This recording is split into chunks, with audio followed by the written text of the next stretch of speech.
все, то, что я говорил, все делалось за счет бюджета регионов.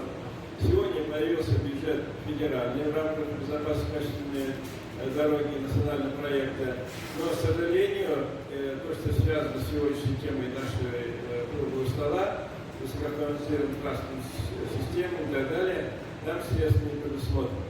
И, к сожалению, в тех показателях, которые сегодня идет оценка того или иного субъекта или того или иного решения, наше решение, которое мы сегодня будем рассматривать, тоже отсутствует.